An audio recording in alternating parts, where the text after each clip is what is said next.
নমস্কার, ইন্ডিয়ান মঙ্কস পেজে সবাইকে স্বাগত। বিগত বেশ কয়েকদিন ধরে কেবলমাত্র ভগবানের লেখা চিঠি, ভগবানের বিষয়ে কথাই আলোচনা হচ্ছে। আগের যে শিডিউলটি ছিল, যে স্বামী শিষ্য সংবাদ, যোগ বাশিষ্ঠ সার এবং আরেকদিন বেদান্ত সাধনা, ভগবানকে লেখা তার গুরুদেব স্বামী পবিত্রানন্দজির চিঠি, রোজ একটি একটি করে বইয়ের পাঠ হতো। সেটি অনেক দিন যাবৎ বন্ধ আছে, খুব তাড়াতাড়ি হয়তো সেটি শুরু হবে। কিন্তু এই যে কদিন ভগবানের লেখা বা তাকে নিয়ে আরো বেশি করে কথা বলা চলছে, আশা করি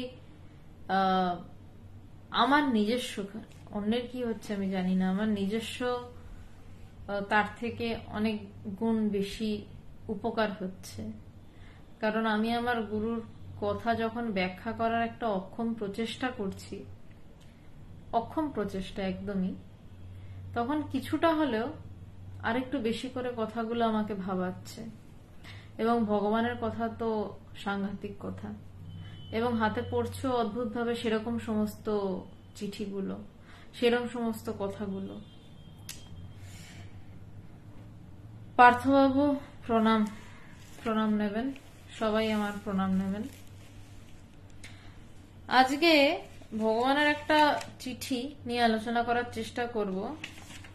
ভগবানেরই চিঠিতে লেখা রয়েছে, শিবের লীলা দেখতে থাকো। শিব অর্থাৎ আমাদের মধ্যে যে শিব রয়েছেন তার লীলা, এবং এই সমস্ত কিছুর মধ্যেও যে অবতার তত্ত্ব, যেখানে শিব আলাদা করে বিশেষ হয়ে শিব তাণ্ডব করে, যেখানে শিব নৃত্য করে, যেখানে শিব পার্বতীর জন্য ত্রিলোক ধ্বংস করে দিতে যায়, সেই শিবের কথাও বলা হয়েছে বটে। দুই কথার একটি কথার দুটি অর্থ হিসাবে আপনারা নিতে পারেন, কিন্তু ভগবান এখানে যেটা বলেছেন সেটি তিনি নিজেকে দেখিয়ে বলেছেন, কেন বলেছেন, কি জন্য বলেছেন, এবং কার মধ্যে সেই শিব ভাব নেমে আসে। আমরা প্রত্যেকেই যখন ব্রহ্মজ্ঞানে স্থিত হই, ব্রহ্মজ্ঞানে স্থিত হওয়াটাও বাজে কথা, মানে আমরা সেখানেই সবসময় স্থিত, কিন্তু আমরা বুঝতে পারি না। ওই এক মুহূর্ত যেই বোঝা বা তারপর যে সেখানে বসবাস, যাদের সেই অবস্থা হয়, বিজ্ঞান অবস্থা, তারা তো শিবই, শিব স্বয়ং হয়ে বসে রয়েছেন। কিন্তু তার মধ্যেও একটি বিশেষ রয়েছে, সেটি অবতারদের মধ্যে, অবতার তত্ত্বের মধ্যে।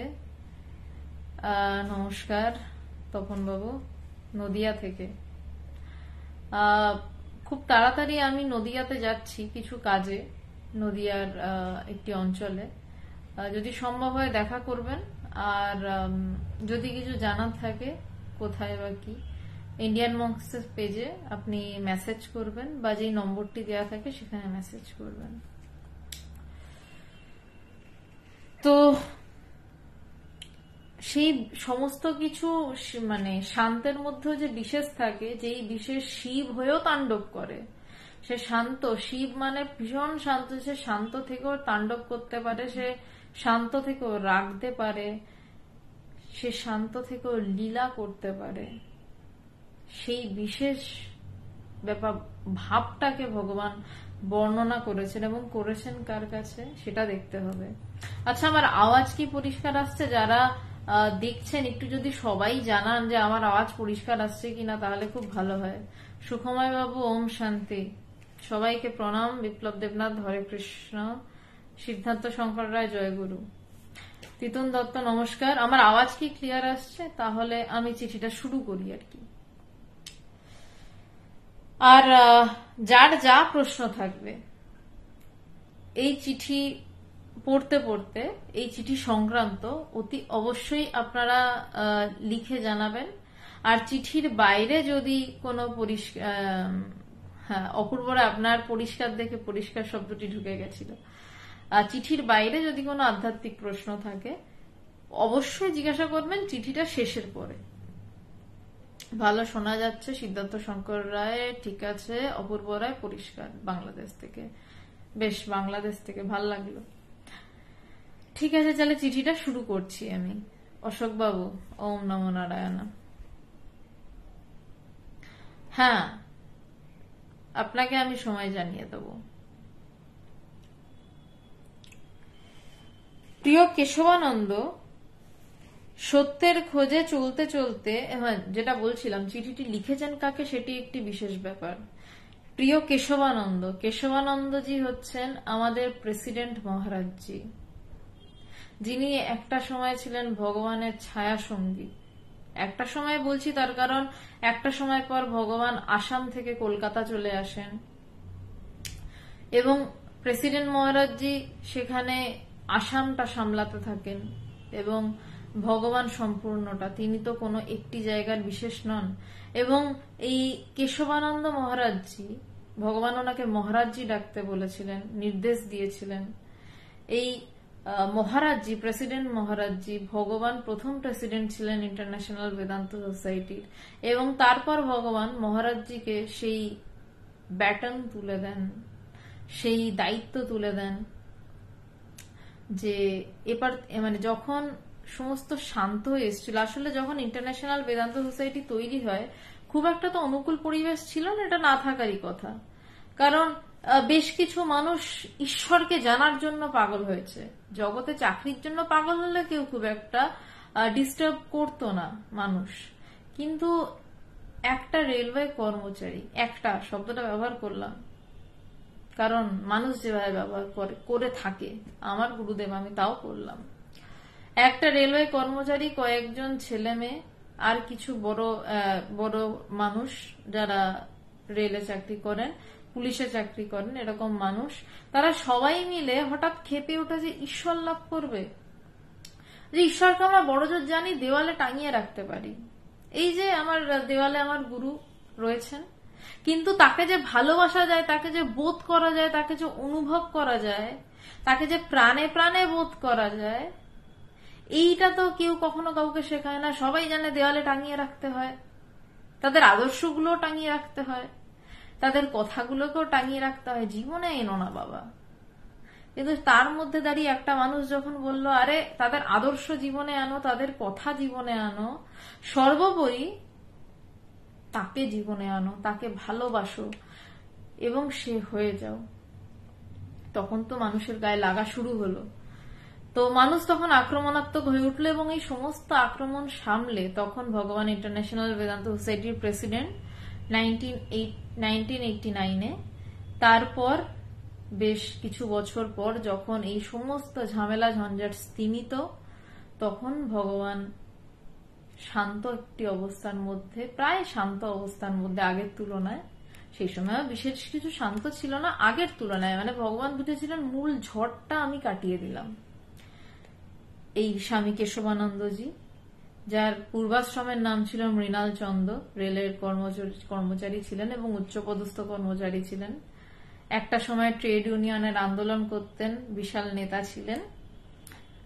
সেই মানুষকে ভগবান প্রেসিডেন্ট বানিয়েছেন ঈশ্বর লাভের অনুভূতি দিয়ে, কোনো ভুলভাল কথা বলে নয়। একজন ট্রেড ইউনিয়নের আন্দোলনের সেই সময়কার নেতা ঈশ্বর অনুভূতি ছাড়া অন্য কোনো কথায় চিড়ে ভিজত বলে আমার মনে হয়, এবং তিনি প্রেসিডেন্ট, এবং তাকে ভগবান বলেছিলেন যে তুমি আজন্ম প্রেসিডেন্ট থাকবে এবং তুমি প্রেসিডেন্ট হয়েই মরবে। প্রেসিডেন্ট মহারাজজি ভাগ্যক্রমে এখনো বেঁচে আছেন, আসামে থাকেন, হেডকোয়ার্টার আমিনগাঁওতে। তো সেই প্রেসিডেন্ট মহারাজজিকে ভগবান লিখছেন, যেই প্রেসিডেন্ট মহারাজজিকে ভগবান বলতেন যে আমার হনুমান, কত বড় কথা, যেখানে প্রেসিডেন্ট মহারাজজিকে ভগবান একটি চিঠিতে লিখছেন যে যদি বুক চিরে দেখাতে পারতাম তোমায় কতটা ভালোবাসি। দুজনের মধ্যে বড্ড ভালোবাসার সম্পর্ক ছিল। দেবাশিস হালদার নমস্কার, সুপ্রীতি প্রণাম, জিৎ নমস্কার, সবাইকে প্রণাম। দুজনের মধ্যে এক অদ্ভুত ভালোবাসার মেলবন্ধন ছিল। আর মহারাজজি ছিলেন, ভগবান বলতেন যে মহারাজের হৃদয় আমার থেকেও বড়। ভগবানের মুখে শুনেছি যে মহারাজজি এসছেন সেই সময় নতুন, মানে মৃণাল চন্দ, এবং আরেকটি মেয়েও সেই সময় এসছেন, অনেক বয়সে ছোট, কিন্তু এবার দুজনই ব্রহ্মজ্ঞানের জন্য পাগল, জ্ঞান লাভ লাগবে।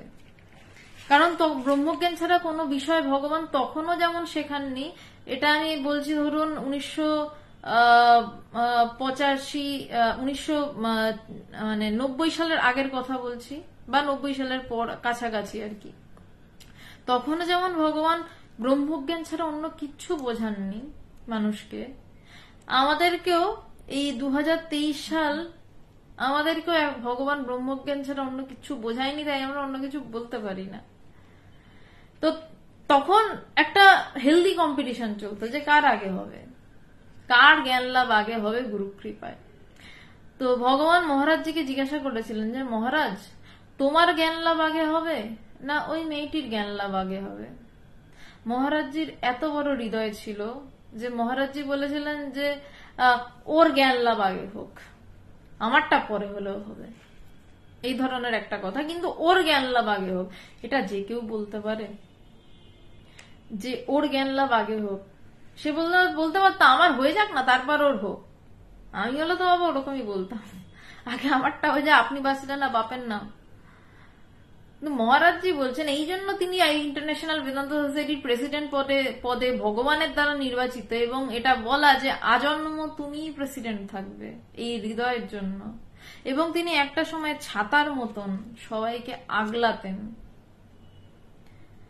এবং ভগবান এবং প্রেসিডেন্ট এই দুজনের সম্পর্কটা এমন একটা অদ্ভুত বন্ডে বাঁধা, এমন একটা অদৃশ্য সুতোয় বাঁধা, এত সুন্দর একটা, এত প্রেমের একটা সম্পর্ক, যে যেখানে ভগবান লেখেন যে আমি যদি হৃদয় খুলে চিরে দেখাতে পারতাম তোমাকে কতটা ভালোবাসি। এবং অপরদিকে মহারাজজিরও প্রেম দেখতে হবে। মহারাজজি, ভগবান মহারাজজিকে দায়িত্ব দিয়ে এসেছিলেন আসামে রেলওয়ে কোয়ার্টারের সমস্ত দেখভাল করার জন্য। একটু গল্পটা ভুল হলেও হতে পারে, আমি মূল ভাবটা বলছি, দেখভাল করার জন্য। তো ভগবান তখন কলকাতায় এসেছেন মহারাজজিকে দায়িত্ব দিয়ে। তো মহারাজজি হঠাৎ দেখছেন মহারাজজি কলকাতায় হাজির, মানে তখন মৃণাল চন্দ। মহারাজজি ক্ষমা করো, এতবার তোমার নামটা নিচ্ছি। তো ভগবান দেখে বলছেন যে আরে তুমি এখানে কলকাতায়, আমি তো তোমাকে ওখানে থাকতে বললাম। তখন ভগবান, এখন আপনারা তো ভগবানকে বেশিরভাগ সময় যেসব ছবি দেখেছেন সেখানে আপনারা প্যান্ট শার্টে দেখেছেন, কখনো ধুতিতে দেখেছেন, সাদা ধুতিতে। ভগবান তখন লুঙ্গি পরতেন। তো তখন মহারাজজি ভগবানকে উত্তর দিয়েছিল যে আমার ওই লুঙ্গি পরা লোকটাকেই চাই, আমার আর অন্য কিচ্ছু চাই না। মহারাজজি ছটফট করতে করতে আসাম থেকে কলকাতা এসছেন, এসে বলছে আমার ওই লুঙ্গি পরা লোকটাকে চাই, আমি আর অন্য কিছু চাই না। মহারাজজি একবার ভগবানকে বলেছিল আপনি যদি বন্দুক দিয়ে 10 জনকে খুনও করে আসেন, আমি তারপরও আপনার পায়ে পড়ে থাকবো, তারপরও আমি আপনাকে ভগবানই বলবো। কোন ভয়ঙ্কর পরিমাণ ভালোবাসা, শ্রদ্ধা, আনুগত্যটা শ্রদ্ধার মধ্যেই পড়ে, বিশ্বাস বা সবকিছুর মধ্যে ভালোবাসা থাকলে এই কথা বলা যেতে পারে। তিতুন দত্ত শ্রী ভগবান শ্রী রামকৃষ্ণ নয়, একদমই নয়। রামকৃষ্ণদেব ভগবানের ইষ্টদেব ছিলেন। আমার মনে হয় হ্যাঁ, দুজনে একই। আপনার মনে হওয়াটা সেটা আপনার মনে হতেই পারে, আমারও মনে হতে পারে, তবে আমার মনে হয় না যে ভগবান আর ঠাকুর একই। আমার মনে হয় যে আরো অনেক অনেক কিছু, আরো আরো আরো অনেক কিছু। কিছু মনে করবেন না, হয়তো কালে প্রকাশ পাবে। আরো আরো অনেক কিছু, খুব দৃঢ়তার সাথে বলতে বাধ্য হলাম, আপনি যেহেতু বললেন কথাটা। আমার মনে হয় আরো আরো অনেক কিছু, কারণ যারা যুগের প্রয়োজনে আসছেন তাদের তো যুগোপযোগী হতেই হবে, এবং সেখানে আরো অনেক কিছুর মেলবন্ধন ঘটে। ভগবানের মধ্যে ঠাকুরের ভাব আমি দেখেছি সত্য, তাছাড়াও আমি আরো অনেক কিছু দেখেছি, হয়তো সেটা কালে প্রকাশ পাবে। তো সেই কেশবানন্দজির কাছে ভগবান যখন চিঠি লিখছেন, কেশবানন্দজি যখন সন্ন্যাস নিলেন, মৃণাল চন্দ্র যখন সন্ন্যাস নিলেন ভগবানের সংকল্পে, তখন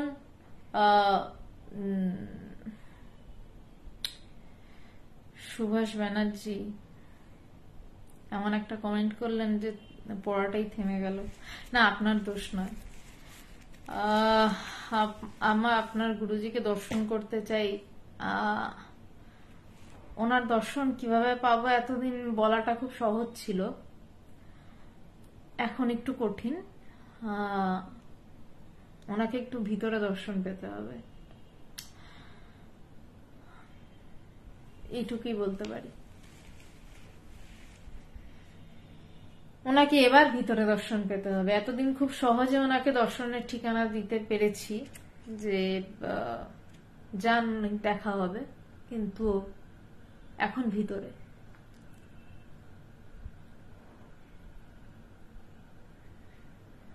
$356 নম্বর চিঠি তাকে লিখছেন,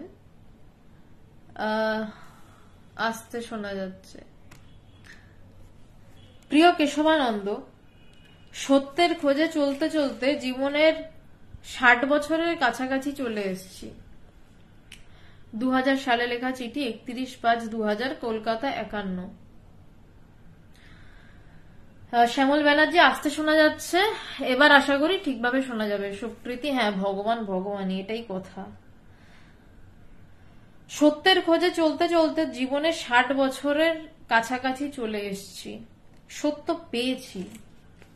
সত্যই ধর্ম, সত্যই ভগবান। ভগবানটা লিখছেন, বলছেন যে সত্যের খোঁজে চলতে চলতে জীবনের 60 বছরের কাছাকাছি চলে এসেছি। সত্যের খোঁজে চলতে চলতে, অন্য কিছু নয়।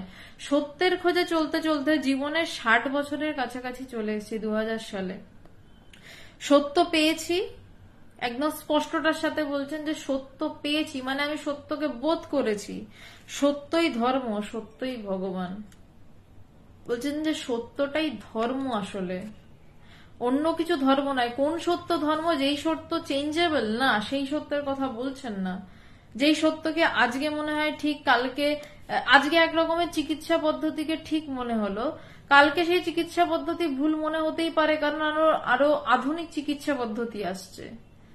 আমি সেই সত্যের কথা বলছি না, বা ভগবান সেই সত্যের কথা বলছেন না। বলছেন ভিতরের সেই অন্তর্নিহিত সত্য, যেই সত্য আজকের চিকিৎসা পদ্ধতিটাও দেখছে, আবার কালকের চিকিৎসা পদ্ধতিটাও দেখছে।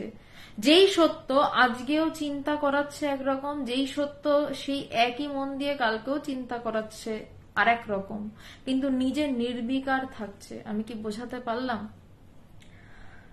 একটু কঠিন আছে আজকের চিঠিটা, কারণ ভগবানের লেখা প্রেসিডেন্ট মহারাজজিকে চিঠি, তো একটু কঠিন তো থাকবেই। সত্যই ধর্ম, সত্যই ভগবান। বলছেন যে সত্যই ধর্ম, ভগবান আসলে সত্য ছাড়া, এই জ্ঞান ছাড়া কোনোদিন কিছু বোঝেননি। বলছেন যে সত্যই ধর্ম, সেই সত্যটাই একমাত্র ভগবান। ফুলের ওপরে আমি হাঁটিনি। কেউ যদি ভেবে থাকেন আধ্যাত্মিকতা করলে খুব সুন্দর একটা শান্তির জীবন পাবেন, না, পাবেন না। প্রথমেই বলে রাখি, পাবেন না। এই কথাটা আমার গুরু ভগবান আমাকে একদম প্রথমে সাবধান করেছিলেন। একদিন মনে আছে, লেক গার্ডেন্সে 50 নম্বর বলে একটি জায়গা আছে। আচ্ছা, তার মাঝে একবার একটা কথা বলে দিই। আমার এবং সুদেশনার সাথে আপনাদের তো প্রায় 1.5 বছরের বেশি আলাপ আলোচনা চলছে, কিন্তু সামনাসামনি সেভাবে ভগবানকে নিয়ে আলোচনা গল্প কখনো হয়নি।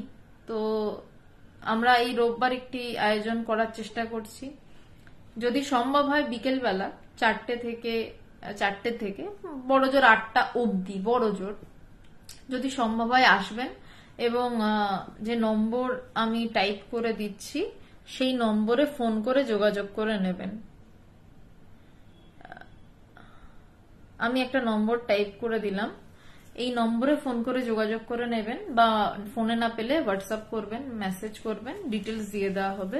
একটু একসাথে বসে সবাই মিলে ভগবানের কথা আলোচনা, আপনাদের কথা বলা, এবং তাছাড়াও যেটা মূল বিষয়, ভগবানের জীবনের নানান অজানা কথা যেগুলো সবসময় পাবলিকালি বলা সম্ভব হয় না, সেইগুলো নিয়েও আলোচনা হবে, কথা হবে। জাস্ট একটা আন্তরিকতার সাথে গল্প হবে সেদিনকে ভগবানকে নিয়ে, এবং সবার আধ্যাত্মিকতার ব্যাপার নিয়ে যারা যেভাবে চান। যদি ইচ্ছা হয়, স্বাগত। ভগবান বলছেন, হ্যাঁ যেটা বলছিলাম যে ভগবান একদিনকে আমি একটা অনুষ্ঠান হবে লেক গার্ডেন্স অঞ্চলে 50 নম্বর বলে একটা এরিয়া রয়েছে, তো ওখানে ভগবানের 15ই ডিসেম্বর নির্বিকল্প সমাধি ভগবানের হয়েছিল সেদিন, মায়ের জন্মতিথির দিন। তো সেই দিনটি তারা পালন করেন। তো সেইখানে আপনি তপন কুমার ঘোষ, আপনি কাইন্ডলি যে নম্বরটি দেওয়া হলো ওই নম্বরে হোয়াটসঅ্যাপ করবেন, ওখান থেকে সবটা আপনাকে জানিয়ে দেওয়া হবে। তো সেখানে আমাদের দলের আরো যারা যারা ছিল, মানে দলের মানে ইয়ং গ্রুপটাতে, তারা বাকিরা সবাই নাচ করতো। তো তারা নাচ করবে বলে প্র্যাকটিস করবে চলে গেছে, বসে আছি শুধু স্টেজের উপরে। তখন আমি মানে অনেকটাই ছোট, বসে বসে পা দোলাচ্ছি স্টেজের উপর অসভ্যের মতন, রীতিমতন। সামনে ভগবান বসে আছেন আর আমি স্টেজে বসে পা দোলাচ্ছি ওরকম, আর পিছনে ভগবানের যিনি সেবক তিনি দাঁড়িয়ে রয়েছেন। তখন ভগবান আমাকে যে কথাটা বলেছিলেন আমি কোনোদিন ভুলবো না। বলছেন যে দেখ, আমি তোকে আজকে এই কথাটা কেউ নেই এখানে তোকে বলে রাখছি, যে তুই আধ্যাত্মিকতা করবি বলে যদি ভেবে থাকিস যে তুই ফুলের রাস্তার উপর দিয়ে হাঁটবি, তুই কিন্তু ভুল ভাবছিস। তুই কিন্তু কাটার রাস্তার উপর দিয়ে হাঁটবি, হয়তো কাটা আরো বেশি থাকবে, বাধা আরো বেশি থাকবে, কিন্তু সেগুলোকে কিভাবে সামলাতে হয় তুই জানবি। কিন্তু তুই ভুল করেও ভাবিস না যে তুই এই পথে আসছিস বলে তুই একদম সব ফুলের রাস্তা পাবি। নন্দিনী, প্রিয় বোন,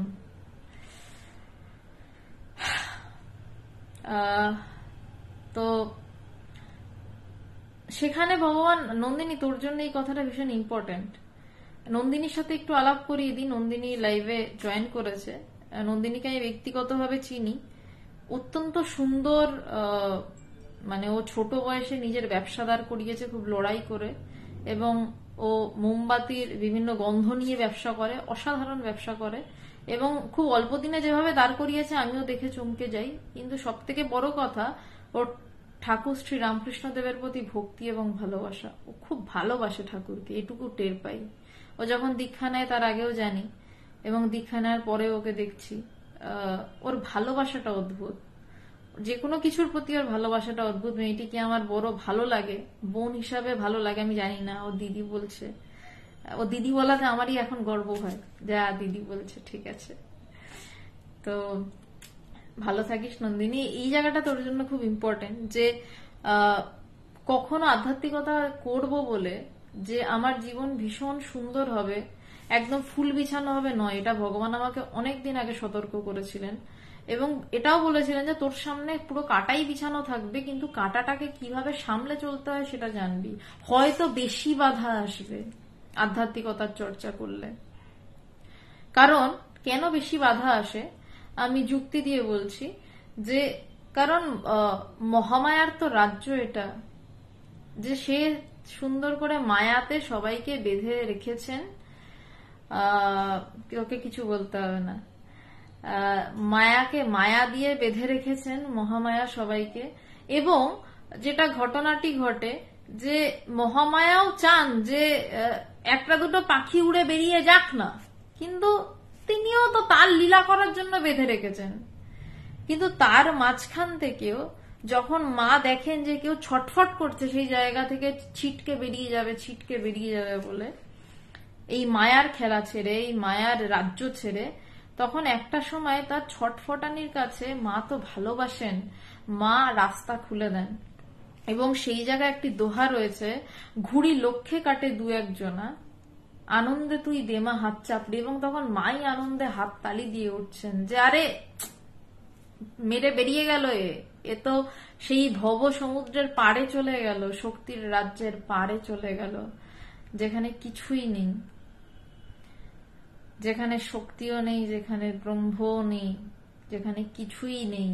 আমরা ব্রহ্ম মুখে বলতে হয় বলে বলি, শক্তি মুখে বলতে হয় বলে বলি, কিন্তু সেই যে রাজ্য, যেই রাজ্যে কিছুই নেই, সেই বিজ্ঞান, বিশেষ রূপে যে জ্ঞান হওয়া, যেখানে কিছুই নেই, তখন বলছে যে ঘুড়ি লক্ষ্যে কাটে দু একজনে, আনন্দে তুই দে মা হাত চাপড়ি, মা তুই আনন্দে হাত চাপড়ি দে, মা তুই আনন্দে হাত তালি দে। মা তখন আনন্দে নাচছে, কিন্তু আবার মাই বাঁধে, মাই মহামায়া হয়ে দরজা গোড়ায় দাঁড়িয়ে থাকেন।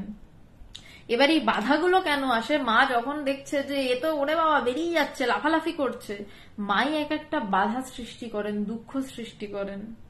যদি সে দুঃখে হেলে পড়ে জগৎ নিয়ে ভেসে গেল তো গেল, আরো কয়েক জন্ম গেল, কিন্তু সে যদি দুঃখের সাথে লাফ দিয়ে উঠে দুঃখটাকে পেরিয়ে গিয়ে বীরত্বের সাথে যে আমি এটাকে পেরিয়ে যাব, এড়িয়ে যাব না, পেরিয়ে যাব, ভগবান এটা ভীষণভাবে আমাদের শেখাতেন যে ঝামেলা এলে এড়িয়ে যাবি না, পেরিয়ে যাবি। যদি সে পেরিয়ে যায় তখন ধীরে ধীরে আধ্যাত্মিকতার দ্বার তার কাছে উন্মোচিত হতে থাকে। তো ভগবান নিজের জীবনের কথা বলছেন যে ফুলের ওপরে আমি হাঁটিনি, আমার সারা জীবনই কণ্টকময়। ভগবানের জীবনী সুদেশনা আলোচনা করছে এবং ব্যাখ্যা করছে, ওটা যদি আপনারা শুনে থাকেন, বা ভগবানের জীবনী স্বামী প্রজ্ঞানানন্দজি আমাদের ভাইস প্রেসিডেন্ট, উনি দ্য গ্রেটেস্ট, অ্যামাজনে রয়েছে, ওটা আপনারা যদি নিয়ে পড়েন তো মানে কোনো কোনো জায়গায় চোখ থেকে জল বেরোবে যে ভগবানের জীবন কি ভয়ঙ্কর কষ্টে গেছে, না খেয়ে দিন গেছে। যেখানে সে রেলের কর্মচারী, সেখানে তাকে সত্যের জন্য রেলের আন্দোলনে সে বলেছে যেটা নিয়ে আমি আন্দোলন করছি আমি সেই পদ থেকে সরব না, অন্যরা গিয়ে সাইন করেছে কিন্তু তিনি সাইন করেননি, সেই জন্য তাকে চাকরি থেকে নিলম্বিত করা হয় এবং সেই সময় না খেতে পাচ্ছেন না তিনি। পাড়ার দোকান, চেনা দোকান, হাফ পাউন্ড পাউরুটি কিনতে যাচ্ছেন যে মানে খিদের জ্বালাতে, সেই হাফ পাউন্ড পাউরুটি তাকে দেওয়া হচ্ছে না, হাফ পাউন্ড পাউরুটি তাকে দেওয়া হচ্ছে না। তো মানুষের চরিত্রটা এইরকমই বেশিরভাগ, যে পাড়ার দোকান জানে যে এ কখনো মিথ্যা করবে না, টাকা মারবে না, তাকে হাফ পাউন্ড পাউরুটি দেওয়া হচ্ছে না, জল খেয়ে দিন কাটছে। এবং ছোটবেলায় মায়ের সাথে স্ট্রাগেল, পরিবারের বড় ছেলে, সমস্ত ভাই বোনদেরকে মানুষ করা, ক্লাস মানে ভোর 4টে থেকে উঠে পরিবারের সবার জন্য রুটি তৈরি করা, 12 বছর বয়সে হাফ প্যান্ট পরে ভগবান টিউশনি করেছেন। ভগবান এমনি এমনি শুধু আধ্যাত্মিক ভাবে নয়, জাগতিক ভাবেও খুব পোড় খাওয়া একজন মানুষ ছিলেন। 12 বছর বয়সে হাফ প্যান্ট পরে টিউশনি করে নিজের সংসারকে দাঁড় করাতে হয়েছে তাকে, বাবার সাথে সমান ভাত তালে তাল দিয়ে, কারণ সে দেখছে আমার পরিবার মরে যাবে। তাই ভগবান এখানে বলছেন যে আমার সারা জীবনই কণ্টকময়। এবং ভগবান যে আধ্যাত্মিক জীবনে আসার পরেও সেই কাটা সরেছিল তা নয়, কাটা আরো বেড়েছিল। লোকে ভগবানের বাড়িতে রেলওয়ে কোয়ার্টার 56B-তে জুতোর মালা দিয়ে গেছিল যে কেন ইনি ঈশ্বর চিন্তা করবেন। অবস্থাটা ভাবুন, কেন এত মানুষ এনাকে মানবে ঈশ্বর লাভ করার জন্য? এনার মধ্যে কেন ইষ্ট দর্শন হবে? হ্যাঁ, ভগবানের মধ্যে ইষ্ট দর্শন হয়েছিল, এখনো হয়। কোনো কিছুই খেলা থেমে যায়নি, শুধু চোখে দেখা যায় না, তাই দেখার চোখটা শুধু চাই।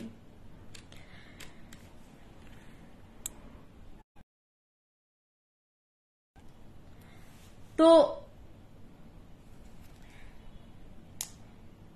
বলছেন যে যেটা বলছিলাম যে আধ্যাত্মিক জগতে আসার পরে তার কাছে সারা জীবনটা আরো বেশি করেই কণ্টকময়। মানে কণ্টকটা যে কিছু কমে গেছে কোনো পরিমাণে তা কিন্তু নয়, আরো বেশি করে সেই তাকে টর্চার সহ্য করতে হয়েছে, আরো বেশি করে নিজের লোকদের থেকে ধাক্কা খেতে হয়েছে, আরো বেশি করে মানুষকে ভালোবাসা বিলাতে হয়েছে মানুষের সমস্ত নোংরাগুলোকে নিয়ে। আগে তো বরঞ্চ বোধহয় বেশি ভালো ছিলেন।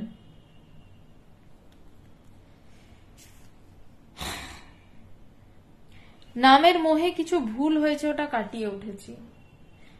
ভগবানের এটা অবাক লাগে যে সে ভগবান হয়ে গেছে, তারপরেও সে আমাদের সামনে অবলীলাক্রমে বলতো সে গুরুর কাছে গিয়ে কি ভুল করেছে। এবং সে চিঠিতে বলছেন যে নামের মোহে কিছু ভুল হয়েছে। সে বলছে যে হ্যাঁ, নামের মোহে আমার কিছু ভুল হয়েছে। এটা অবাক।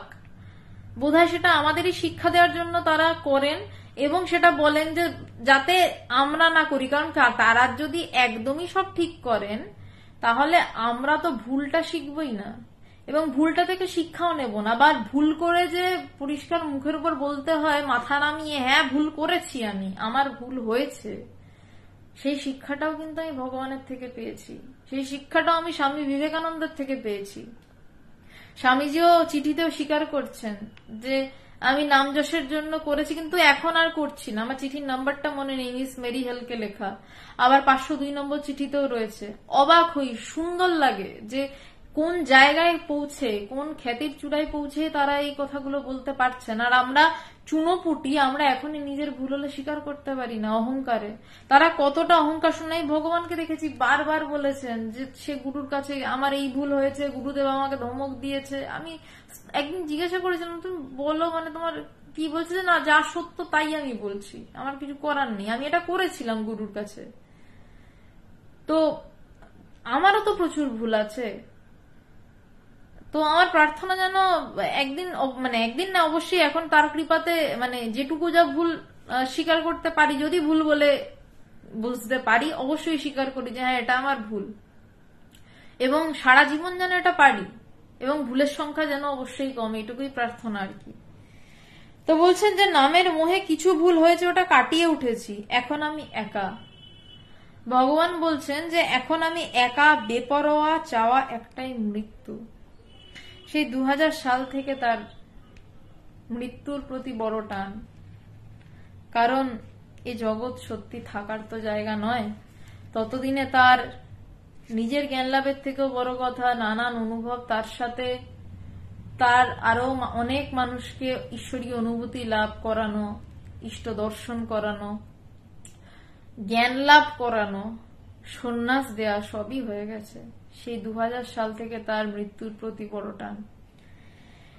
তো তাই বলছেন যে এখন আমি একা, একার কোনো ভয় নেই। তাই একা হলেই মানুষ বেপরোয়া হতে পারে, কারণ ভগবান একা কোন জায়গায় দাঁড়িয়ে বলছেন, যেখানে তার একটি মেয়ে রয়েছে, যেখানে তার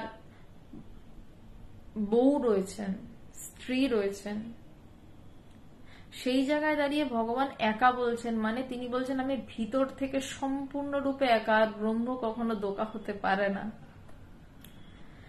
যে নিজেকে সে সেই ব্রহ্ম বলে বুঝেছে, সেই যথার্থ রূপে একা হতে পারে। তার সামনে কত হাজার বা কত লাখ মানুষ বা তার পরিবারের কত মানুষ রয়েছে সেটা তার কাছে বিবেচ্য বিষয় থাকে না। সে জানে আমি একা, এবং সামনের মানুষগুলোও তো আমি, দোকা পাবো কই? দুই নেই তো, একম মেবাদ্বিতীয়ম, দুই ছাড়া এক কোথাও নেই তো, সরি এক ছাড়া দুই কোথাও নেই তো। তাই বলছে যে আমি একা, বেপরোয়া। একা হলেই বেপরোয়া হতে পারে, কারণ কি আমার কি করবে? চাওয়া একটাই মৃত্যু। এই সময়টুকুর মধ্যে যদি কিছু পৃথিবীকে দেয়ার থাকে তবে সেটা সত্য। বলছে এবার এই আমার এখন চাওয়াটা মৃত্যু, 2000 সালে দাঁড়িয়ে বলছেন। বলছে কিন্তু তার মধ্যে যদি আমার, যতদিন না আমার মৃত্যু হচ্ছে ততদিনের মধ্যে যদি আমার পৃথিবীকে কিছু দেওয়ার থাকে তবে সেটা সত্য। মানে জ্ঞান লাভ, মানুষের যাতে জ্ঞান লাভ হয় সেটা আমার দেওয়ার আছে। তার জন্য পৃথিবীকে যদি ভীষণ মূল্য দিতে হয় তবে দিতে হবে। বলছে তার জন্য, যদি এই লাইনটা আপনারা একটু শুনে রাখুন, আমি লাইনটাকে খুব একটা ব্যাখ্যা করব না, খুব ইঙ্গিতবাহী একটি লাইন। বলছে যে তার জন্য পৃথিবীকে যদি ভীষণ মূল্য দিতে হয় তবে দিতে হবে। কবে বলছেন না? 2000 সালে। পৃথিবীকে কি মূল্য দিতে হয়? এতজনকে টেনে এই জগৎ সংসার থেকে বাইরে আনার জন্য, জ্ঞান লাভ করানোর জন্য পৃথিবীকে কি মূল্য দিতে হয় দেখা যাক। হয়তো আমরা খুব তাড়াতাড়ি 2-3 বছরের মধ্যেই টের পাবো যে পৃথিবীকে কি ভীষণ মূল্য দিতে হবে। কারণ পৃথিবীর মূল্য দেয়া বা না দেয়াতে কিছুই আসে যায় না। মানুষের জ্ঞান লাভটাই আসল, মানুষের নিজের স্বরূপ জানাটাই আসল। কিন্তু একদিকে মানুষ যখন স্বরূপ জানছে তখন সাম্যাবস্থা বজায় রাখতেই পৃথিবীকে মূল্য দিতে হবে, কারণ সেই আটকে রাখছিল।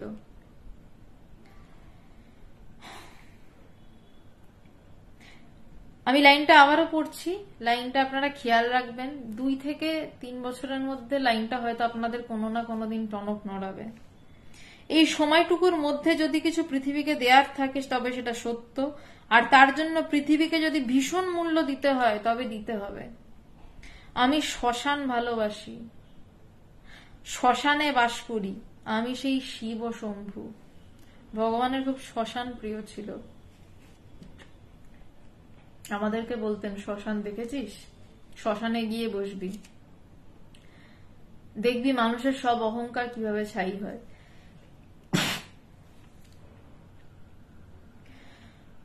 তো বলছেন যে আমি শ্মশান ভালোবাসি, শ্মশানে বাস করি, আমি সেই শিব শম্ভু। শ্মশানে কে শান্ত হয়ে বসে থাকতে পারে? সেই শিব, যার ভিতরে অন্তরাত্মায় শিব হয়ে গেছে, সে বসে থাকতে পারে, এবং যে বিশেষভাবে সে শিব হতে পারে।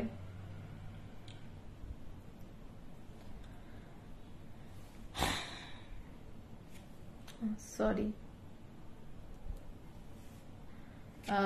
একটু অন্যদিকে ঘুরে গেছিল।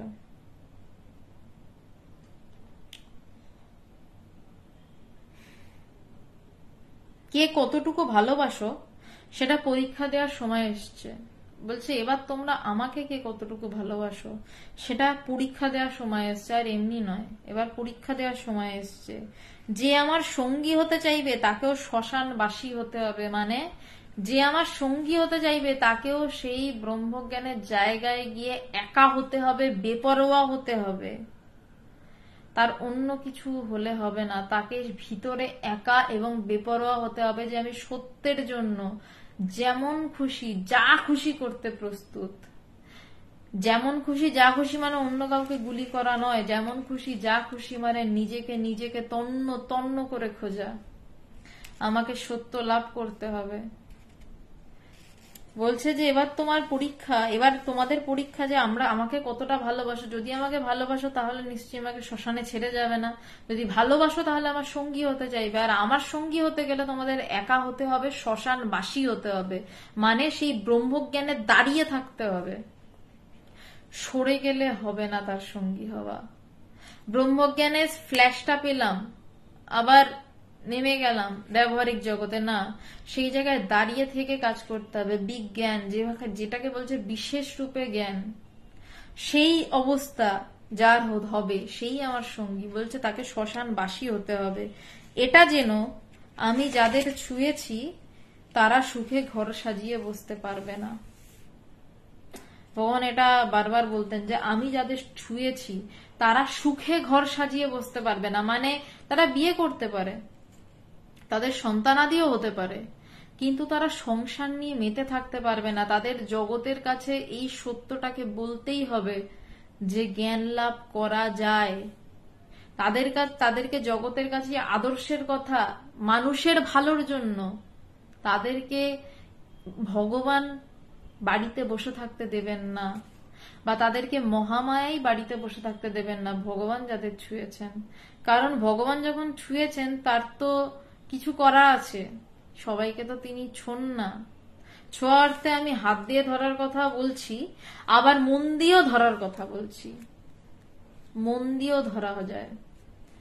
সেই মন দিয়ে যাদের ধরেছেন, যাদের হাত দিয়ে ধরেছেন, যাদের হাত এবং মন দিয়ে ধরেছেন, বলছে তারা সুখে ঘর সংসার সাজিয়ে বসতে পারবে না। তারা বিয়ে করতে পারে, বিয়েতে কোনো বাধা নেই, কিন্তু তারা কেবলমাত্র সকালবেলার বাজার আর রাতের ঘুমানোতে দিন কাটাতে পারবে না। তাদেরকে মানুষের কাছে বেদান্ত বলতেই হবে, রাস্তায় তাদের নামতেই হবে। বলছে রাস্তায় নেমে মানুষের মাঝে ঠেলা গুঁতো খেয়ে মানুষের গালাগালি হজম করে তুমি বেদান্ত বলো, সেখানে না গৃহস্থ, না সন্ন্যাসী, না সংসারী, কিচ্ছু ম্যাটার করে না, না বাচ্চা না বুড়ো, কিচ্ছু ম্যাটার করে না। তুমি মানুষের কাছে যাও এবং তুমি অনুভূতি নিয়ে কথা বলো, তোমার অনুভব হোক এবং সেই অনুভব নিয়ে তুমি কথা বলো। মানুষ তোমাকে ফেরাতে পারবে না, এবং মানুষকে বোঝাও যে তোমার ভিতরেও সেই সত্য রয়েছে যেই সত্য নিয়ে আমি কথা বলছি, এবং তুমি তোমার ভিতরে সেই সত্যটাকে খুঁজে বের করো। কিভাবে খুঁজে বের করবে?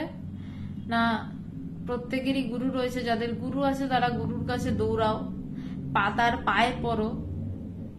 আর যদি গুরু না থেকে থাকে তাহলে এতদিন বলতাম ভগবানের কাছে চলো, এখন বলতে পারবো না। তাহলে এখন যেটা বলতে পারি, আরো বেশি করে ভিতরে ভগবানের কথাগুলোকে, ভগবানের বই বা কথাগুলোকে স্মরণ মনন করুন, চিন্তায় বারবার ভাবুন, এবং যে এই বিষয়গুলো বোঝে তার সাথে একটু আলোচনা করুন। বেশি আলোচনা করার দরকার নেই, বেশি আলোচনায় না চুনা পড়ে যায়। আপনি সারাদিন আলোচনা করছেন এটা নিয়ে, আপনার মননের সময় হলো না তো। আপনি দই পাততে গেলে কি হয়, দুধটাকে প্রথমে কিছুক্ষণ ঘুটতে হয়, ঘুটে তারপর চাপা দিয়ে রেখে দিতে হয়। সারাক্ষণ যদি ঘুটে যান দই হবে না, এই গোটাটাই সার হবে। যা ছিল তাই, দুধও যেমন চামচটাও তেমন। তেমনি ঈশ্বরীয় আলাপ আলোচনা সবকিছুর পরে বসে যেতে হয়, সেগুলো নিয়ে চিন্তা করতে হয়, দই পাততে হয়, মনন করতে হয়। ওই মনন করাকে দই পাতা বলা হচ্ছে, যে চুপ করে রেখে দেওয়া।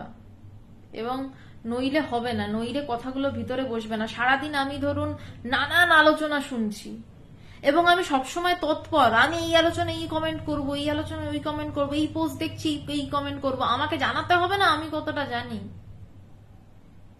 এইভাবে আধ্যাত্মিক চর্চা হয় না। শুনুন, যারটা ভালো লাগছে তারটা শুনুন, শুনে বসে যান।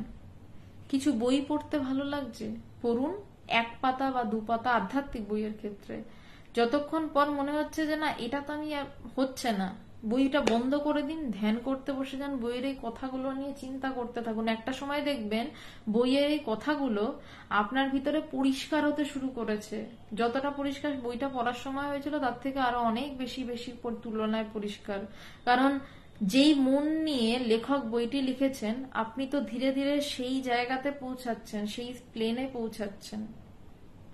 যে শাস্ত্রীয় কথাগুলো লেখা রয়েছে তারা তো ব্রহ্ম বাক্য লিখেছেন। আপনি যত শান্ত হবেন তত বেশি কথাগুলোকে বুঝতে পারবেন, কারণ আপনি ততটা ব্রহ্মের কাছাকাছি। যত শান্ত তত ব্রহ্মের কাছাকাছি। যদি শুধু পড়ে যান, পড়ার জন্য পড়ে যেতে পারেন, কিন্তু যদি জ্ঞান লাভ করতে পারেন তাহলে অল্প পড়ুন, ভাবুন সারাদিন সেটা নিয়ে বেশি। ভগবান বলছেন রাস্তায় তাদের নামতেই হবে, শিবের লীলা দেখতে থাকো। শেষ লাইন। তার আগের লাইনটা ছিল যে আমি শ্মশান ভালোবাসি, শ্মশানে বাস করি, আমি সেই শিব শম্ভু। তারপর বললেন শিবের লীলা দেখতে থাকো। 2023 সাল অবধি যতদিন আমরা দেখেছি লীলা, তো অনেক দেখেছি। এবার লীলা আরো ভয়ঙ্কর হবে, সাংঘাতিক লীলা হবে। দেখা যাক কি হয়, কি ঘটে। তখন ভগবানকে গুরুজি বলে ডাকা হতো 2000 সাল অব্দি। 2003 সালের পর থেকে ভগবানকে ভগবান বলে ডাকা হয়। এবং কেন ডাকা হয় সেটা নিয়ে একটি বিস্তারিত ভিডিও প্রায় অনেক দিন আগে আমি আর সুদেশনা একসাথে একটি আলোচনা করেছিলাম। সেটি ইউটিউব চ্যানেল ইউটিউব চ্যানেল ভারতের সাধক ও সাধিকা, সেখানে রয়েছে। সেখান থেকে আপনারা জানতে পারেন। অনেক লম্বা গল্প, ওটা নিয়ে আমি আর যাচ্ছি না। আজকে আলোচনা এখানেই শেষ। কেউ যদি কোনো প্রশ্ন করার থাকে করতে পারেন।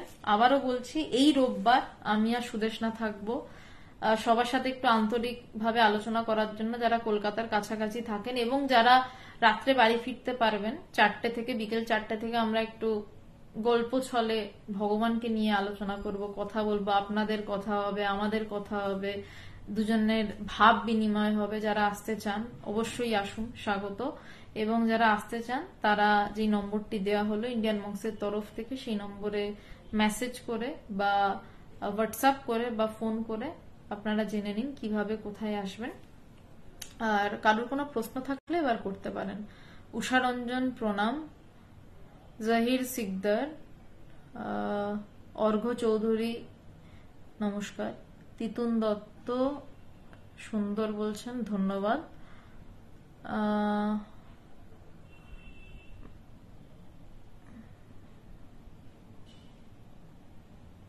শর্মিষ্ঠাদি প্রণাম,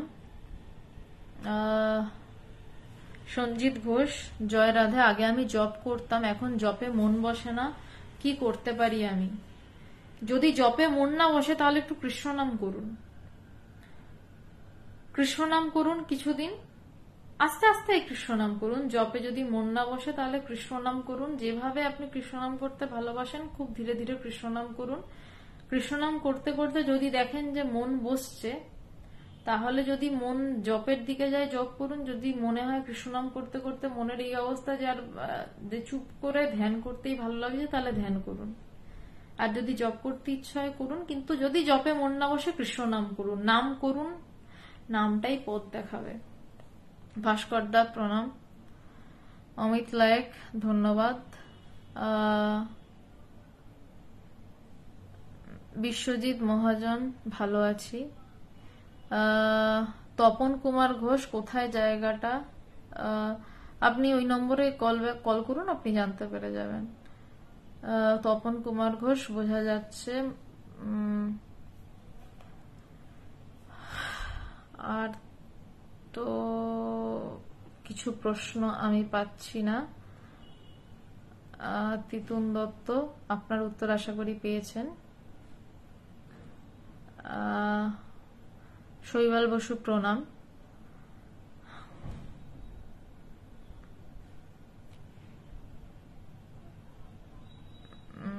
আমি আর অর্ঘ্য চৌধুরী, হ্যাঁ মন চলো নিজ নিকেতনে।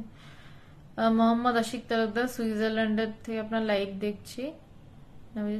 দাঁড়িয়ে বেশ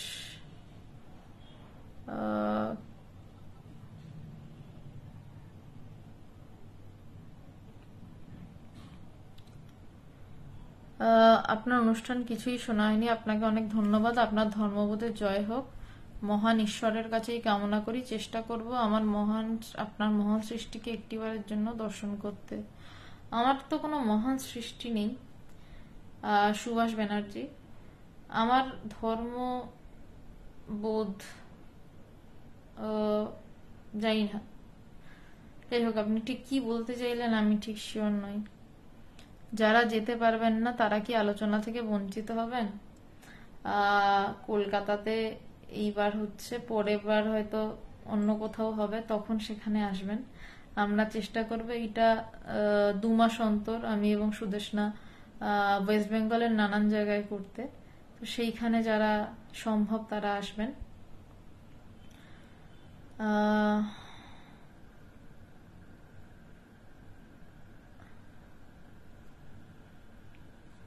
দেবাশিস হালদার, শ্রদ্ধা না থাকলে কোনো কিছুই আয়ত্ত করা যায় না। হ্যাঁ, শ্রদ্ধাবান লবতে জ্ঞানম, ঠিকই বলেছেন। শ্রদ্ধা ছাড়া কিছুই সম্ভব নয়। আচ্ছা, আজকে মনে হচ্ছে আজকে আর কোনো প্রশ্ন নেই সে অর্থে কারোর।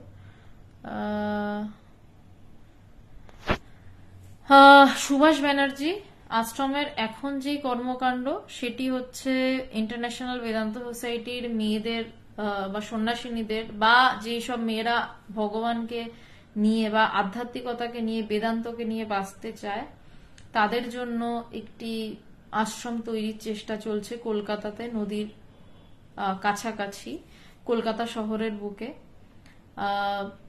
আপাতত আশ্রমের এই কর্মকাণ্ড চলছে। তাছাড়া মূল যেই কর্মকাণ্ড সেটা মানুষকে এই জ্ঞানের কথা বলা, ভগবানের কথা জানানো, তার সাথে বেদান্তের কথা অবশ্যই জানানো, এবং মানুষও যে ভগবানই সেটা মানুষকে যথাসম্ভব ধরিয়ে দেওয়ার চেষ্টা করা।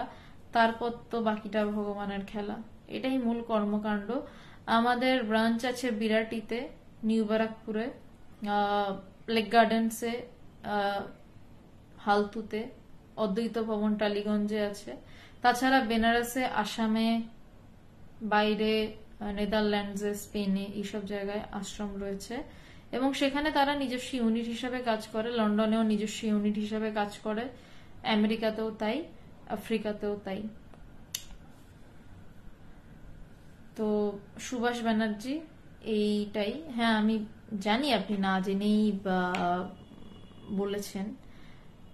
তো আমাদের এই কর্মকাণ্ড চলছে এবং পুজোর সময়ও আমাদের চেষ্টা চলছে কিছু করার। আপনি যদি কোনো কর্মকাণ্ডের সাথে যুক্ত হতে চান তাহলে আমি আপনাকে এই নম্বর দিয়ে দিচ্ছি, সেই নম্বরে আপনি যোগাযোগ করবেন। যদি ফোনে না পান তাহলে হোয়াটসঅ্যাপ করবেন, আপনাকে কল ব্যাক করে নেওয়া হবে। সুভাষ ব্যানার্জি, আমি আপনাকে রিপ্লাইতে নম্বরটা দিয়ে দিয়েছি। আর তো কিছু না। এই রোববারে আমাদের আলোচনা অনলাইন হবে না। এই রোববারে আমরা একটু নিজেরা বসবো, তো সবকিছু কি আর অনলাইন হয়? আপনি ভবসাগর পারের কথায় বললেন, কি আছে ওখানে? ভাই, ভবসাগর পারে কি আছে সেটা তো এখানে বসে বলা যাবে না। ভবসাগর পারে কি আছে সেটা এই পারে উঠেই জানতে হবে। যেমন রসগোল্লা আমি খেয়ে যদি আপনাকে বলি ভীষণ মিষ্টি, আপনি বলবেন কেমন মিষ্টি, চিনির মতন মিষ্টি না গুড়ের মতন মিষ্টি। আমি আপনাকে বলবো না ভাই, রসগোল্লা চিনির মতন মিষ্টিও না গুড়ের মতনও মিষ্টি না, এই নাও তুমি একটা রসগোল্লা খাও, খেয়ে বুঝে নাও। ঠিক তেমনই ভবসাগরের পারের কথাতে কথা মানে পারের কথা বললেন, ওখানে কি আছে ওখানে আপনাকে পৌঁছেই বুঝতে হবে। ঠাকুর ওই জন্য বলছেন যে ব্রহ্ম উচ্ছিষ্ট হয়নি, তাকে কখনো মুখ দিয়ে বলা যায়নি যে ভবসাগরের পারে কি রয়েছে। যে গেছে সে জেনেছে, জেনে ফিরে এসে খুব হেসেছে, এটুকু বলতে পারি, জেনে ফিরে এসে খুব হেসেছে। আর তারপর আরো অনেক কিছু তার হয়েছে, কিন্তু প্রথমে ভীষণ হেসেছে।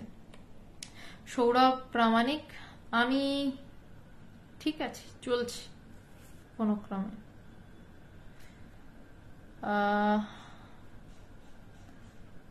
Have you any book? কি বইয়ের কথা বলছেন?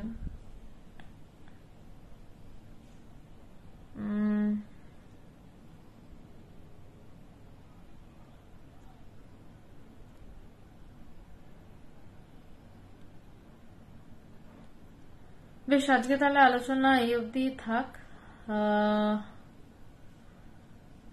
রোববার যারা আসছেন দেখা হচ্ছে আমার এবং সুদেশনার সাথে, একটু সামনাসামনি বসে প্রাণের কথা হোক, ভগবানকে নিয়ে কথা হোক, গল্প হোক, নানান অজানা গল্প কথা।